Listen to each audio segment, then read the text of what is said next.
Matiangi has ruled out any negotiations in the direct supply of books to public schools, saying the government will make sure every student is catered for. Core textbooks will be delivered to schools by January 9th in an initiative by the Cabinet Secretary, saying he will ensure the pupil textbook ratio is 1:1 through direct supplies to schools.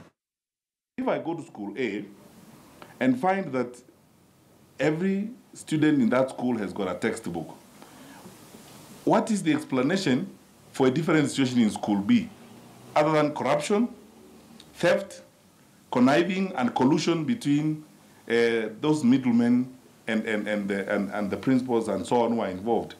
We will not put the lives of our children in the hands of quangles, profiteers, thieves, and all that. And publishers, you will never have dead stock. That is the good news. And your business is going to thrive.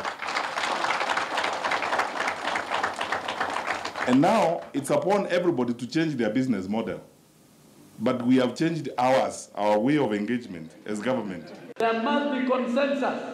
There must be agreement, without which we shall organize and oppose what we have not been consulted. Well, educationist Amos Kaburu now joins us live from our city center studios on the same. Many thanks for joining us, Mr. Kaburu. Education CS Fred Matiangi has put his foot down on the policy on books. So of course, something that the country has been grappling with in many schools, especially public schools. The ratio of books to students is rather wanting. What difference do you think is likely to make in the coming year? Thanks, Michelle. As the CS put it, we're likely to see an improvement in terms of the textbook ratio to children, in the sense that we've committed over 30 billion towards purchase of textbooks from 2003. And yet still statistics indicate that we don't have books in the schools. So when you listen to the undertones of what the CS mentions, there is a lot that is happening. There is a lot of profiteering, there are rackets, there are cartels going on within the system that ensures that the policy around the liberalization of the market is completely abused. So you have got prices of textbooks that hike as suppliers think of what are the profit margins and markups that they want. And yet still at the end of the day, the money that has been committed towards purchase of textbooks, we're not seeing that these textbooks are in the schools. So we're likely to see a situation whereby there will be an improvement. It's just that we need to look at the quality aspect of these aspects, whether the policy in itself cures completely the challenges. So we will just ensure that, yes, we have a textbook, but I think we will still not have addressed the problem of textbooks per se.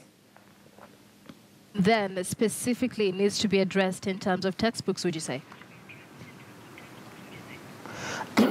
Yeah, what you need to understand is that there's a component of variety when it comes to around selection of textbooks. Of course, for a fact, a good teacher doesn't necessarily need textbooks. You can have different approaches. But there's over-reliance around use of textbooks in the way our teachers have been prepared, in the way the teachers have been oriented, that learning cannot take place in the absence of the textbooks. And so even as the world moves away from textbooks, we seem to have institutionalized the textbooks approach so much. But when you look at what we have achieved through to Some, where every child gets a textbook at a reasonable price, it is possible that every child can have a book, and that is the beginning point. However, we will still have the challenge of inequality in the sense that private schools which still have got access towards variety of textbooks will still have more textbooks, and therefore that way teachers are able to provide a more enriched context and environment of the children learning compared to the children in the public schools who will only be getting a lot of information from the textbooks.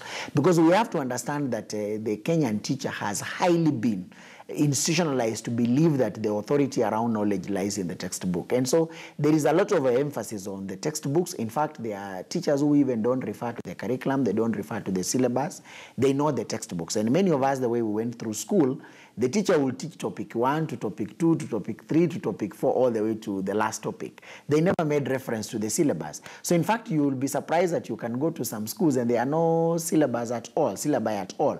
Teachers just rely on the availability of the textbook. So the beauty of having a variety of the textbooks, it will be that a teacher will be able to compare what is it in Oxford, what is it that is in Phoenix, what is it that is in JKF, what is it that is in KLB. So you'll get that maybe perhaps a particular topic has been covered very well by this publisher, but a different topic has been covered better by a different publisher. So when you just make a unilateral decision that you are banning all these things, you negate the very good intention of having a variety of textbooks. So I think that just deciding that the government will directly procure from a single supplier and give to schools, I think it itself ends up having this negative implication. But I think it's the right thing for us to do right now, for us to firmly deal with this issue, because it's actually had reached unmanageable levels. When you look at what the government has spent, over 30 billion in the last 10 years, when you look at what households are spending on textbooks, I think that it was necessary that something radical needs to happen for us to bring back sanity into the sector. All right, but it is obvious that learning outcomes have a direct relation to access to learning materials. It is something that even Fred Matiangi himself mentioned yesterday. Despite its cons, this decision, why is it that major stakeholders like the Kenya National Union of Teachers, the Kenya Union of Post-Primary Education Teachers, and major publishers are also criticizing this decision? Isn't it a decision that would then provide more access, despite the lack of variety, more access to textbooks to students nonetheless? Thank you, Michelle. For a fact, you need to look at the marginal effect of the textbook, because the textbook will be able to deliver learning outcomes up to a certain level. But then beyond that, you require other factors to step in. So you cannot just say that one textbook is enough. It is able to achieve certain things. For instance, where you are starting off where there are no textbooks, you can talk of let's give at least every child one book. But then you also have situations whereby schools are at different levels. So how do you ensure that you bring these schools to the same level so that you are not inconveniencing others? It's a question of the equity model, whereby those who have more are given less and those who have got less are given much more. So I think that this is what we are completely forgetting. But when you have concerns from stakeholders, they come out from different perspectives, including the economic aspect of it. That textbooks are not just about schools. There are many people who are involved in them. You have got these publishers who contribute significantly to the economy. Remember, Kenya is one of the 2 countries in Africa which charges VAT on textbooks. So it means that even the textbooks themselves significantly contribute towards the taxes in terms of the contributing to the income of the country. And then you have got massive employment. Many people are employed in the sector, who work in the publishers, who supply, whether they are the materials that are used in the production process. You have got the booksellers, you have got the distributors. So it's a whole chain that affects many people on that particular spectrum. So you realize that they're looking at it from that broad perspective. That is not just about the issue of just ensuring that there is a book, but rather looking at it broadly from the economic aspect. What does it mean? And then lastly, there's also the question of how was the decision made that only one supplier is the one who's going to be given maybe the tender to print those particular books. Why would it have been a competitive process? Because maybe we could have got even value for money that maybe the current supplier, maybe we could have one who would have given us at a slightly cheaper rate. So these are some of the concerns that are being taken. But however, as we've mentioned, what these stakeholders are not telling us is that when textbooks were going to a high of 800 shillings, when books were not in the schools, when books were being supplied and taken back to the shelves in the bookshops, where were all these stakeholders to try and raise some of these issues? So they were quite quiet until the cabinet secretary has come to stamp his feet and be like, we must bring back sanity into the sector. So I think the best thing is for all of us in the sector to sit down and talk and see that what is the best way forward. That if you've been given freedom to deliver particular services out of the public benefits, you do not need to abuse this privilege. Rather, you need to carry such a responsibility with knowing that the principle of stewardship is what is in place, the element of accountability and the element of taking care of others. Otherwise, if we forget it, then then we lose the fundamental basis that is a question of ensuring that every child has a book. But it's not about how we're able to make super profits, as the sector has been left to be and just left to look like it's everybody for himself, and you can come in and come out doing anything. The publishing sector in this country is very, very diverse. We are talking about more than 200 publishers. It's a very, very wide sector. We can do a lot of consultation. But I think at the end of the day, we really need to ensure that we keep the principle of ensuring that our children have got books, and we're able to achieve all these things at a reasonable cost, so that we are not just looking at the profit interest and forgetting what is the very, very intent that we had at the end. All right, and a stakeholder consultation, of course, would be important in a process such as this. And so far, we've had the teachers' unions saying that they were not consulted either with this policy on books or the policy on the different curriculum reforms, rather. We have Education CS Fred Matiangi says about 100% transition rate from primary school to high school. So that means there will be an influx of students in the different schools that we're having. And this is supposed to be done by the 9th of January, just a month away. Is this something that is achievable as a country? Thanks, Michelle. Actually, those are a myriad of questions in one. What is most important is the issue of the will to ensure that we send all our children to school. And the first step that we need to ensure is that we give all of them an opportunity, we give all of them a chance, we give them a school for them to go to. And I think that one, the ministry is very, very keen to ensure that it happens. Number two, the implementation of the unique identifier numbers is a critical step towards achieving the 100% transition. Because what the ministry is planning to do is to use these numbers, the PIN numbers, to track every child so that their capitation is sent sent to where that particular child is. But then we have to realize that it's one thing for us to select children to go to one school, and it's something else for these children to go to the schools that they have been invited in. So like I've spoken to so many parents and asking them whether they would be willing to take their children to the schools which they selected. And the fact of the matter is that after the official selection ends, now there is another selection that is ongoing. So parents are now looking at what are the schools of choice, because it is not just a question of marks, it's also the question of preference. You also have got other factors.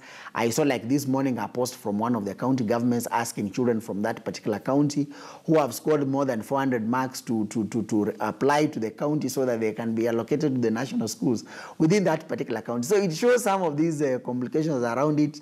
We are beginning to have the issue of national schools within Nairobi that are also going to have a day wing, and yet you see like this is not part of the selection. So much of these things are actually likely to happen. But there is something that the CS mentioned yesterday which is very, very critical: stakeholder consultation. And we've had a problem with this concept of consultation in this country for too long. Because how much consultation is enough? At what point do you say that you've consulted and you've done enough consultation? I think that's not a very, very easy answer to have. I think one of the things that all our stakeholders we need to do is to have some little faith in the system and say that we believe that what is happening in the best interest. And we can ask questions rather than just standing to say that we are completely opposed to it. I think the best thing to do is first of all to listen and say that, hey, wait for a minute, what does all this entail? Because for a fact, where I find that the CSs may not be handling these issues very, very well, he goes, for instance, to the media. He is in a particular function, then he unleashes a policy statement. He doesn't give details. So stakeholders come to learn of it through the media.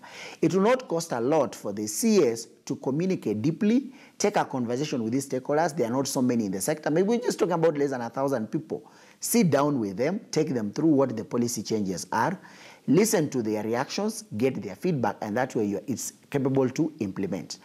Because the danger in what the CS is doing is that it's likely to jeopardize the new curriculum implementation, because it's already facing series of opposition from particular stakeholders. So if you are not careful to take into consideration some of these aspects, then they are likely to sabotage the entire curriculum reform process, and which is the most delicate and most ambitious project that all of us should be concentrating on. I've had time to seriously look at the proposed curriculum, including the implementation strategy. I think it's a wonderful idea that should not be postponed.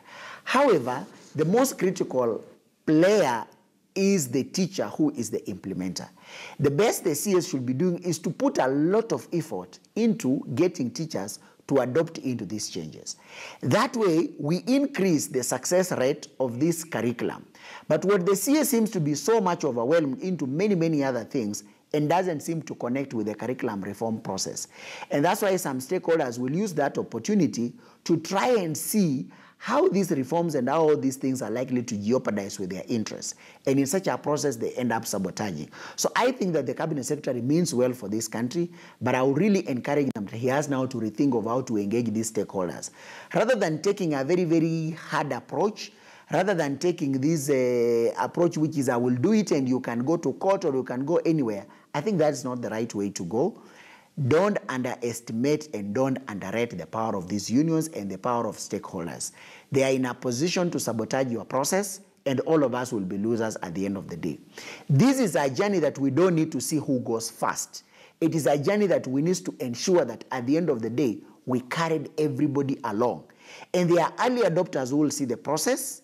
As some of us are seeing it right now, there are others who need to be carried along. They will see the sense as we come towards the end. So I think that the people who are advising the CS and the people who are close to the CS need now to encourage him to bring him some aspects of leadership, skills, and management approaches that ensures that he carries everybody along, rather than I will do it is either my way or it is the highway.